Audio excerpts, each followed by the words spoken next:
Thank you Chamakkala. പ്രതിപക്ഷ നേതാവ് VD. Satheesan നയിക്കുന്ന പുതുയുഗ യാത്ര ഇന്ന് കൊല്ലം ജില്ലയിൽ കടക്കും. ഇന്ന് രാവിലെ പത്തനാപുരത്ത് നിന്ന് പര്യടനം ആരംഭിക്കും.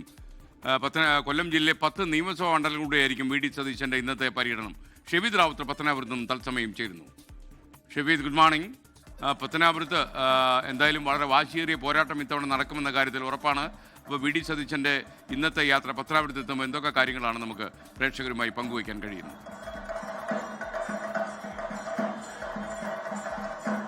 ഉറപ്പായിട്ടും കാര്യം കോൺഗ്രസിനെ സംബന്ധിച്ച് അവർ വളരെ പ്രതീക്ഷയോടെ കാണുന്ന ഒരു സ്ഥലമാണ് ഈ കൊല്ലം എന്നുള്ളത്. കൊല്ലത്തെ നിയമസഭാ മണ്ഡലങ്ങളെല്ലാം കോൺഗ്രസിന് വലിയ പ്രതീക്ഷയാണ്. പ്രത്യേകിച്ച് പത്തനാപുരത്ത് കഴിഞ്ഞ കുറച്ച് വർഷങ്ങളായി ഈ കോൺഗ്രസിനെ സംബന്ധിച്ച് അവരുടെ ചില പ്രവർത്തനങ്ങൾ നടക്കുന്നുണ്ട്. അവിടെയാണ് ഇന്ന് കൊല്ലം ജില്ലയിലെ ആദ്യ പരിപാടി നടക്കാൻ പോകുന്നത്.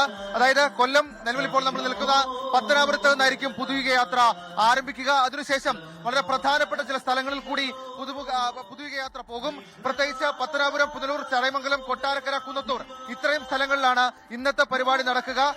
ഇനിയുള്ള കൊല്ലത്തെ പരിപാടി 2-ാം തീയതിയാണ്. കരുനാഗപ്പള്ളി, ചവറ, ചാത്തന്നൂർ, കുണ്ടറ, കൊല്ലത്ത് സമാപനം. അതിനുശേഷം ഏതാണ്ട് പിന്നീട് 4-ാം തീയതിയാണ് തിരുവനന്തപുരത്ത് പുതുയുഗ യാത്ര നടക്കുക. സ്ഥാനാർത്ഥികളുടെ ചർച്ച അടക്കം വളരെ പ്രധാനപ്പെട്ട നീക്കങ്ങൾ നടക്കുന്നതിനിടെയാണ് കൊല്ലം ജില്ലയിലേക്ക് ഇന്ന് പുതുയുഗ യാത്ര എത്തുന്നത്. ലോകത്തെവിടെയായാലും ഏത് സമയത്തും 24 വാർത്തകളും ഓഗ്മെന്റഡ് റിയാലിറ്റി പാക്കേജുകളും എക്സ്പ്ലെയിനറുകളും വിശദമായി കാണാൻ ഞങ്ങളുടെ യൂട്യൂബ് ചാനൽ നിങ്ങൾക്ക് സബ്സ്ക്രൈബ് ചെയ്യാം.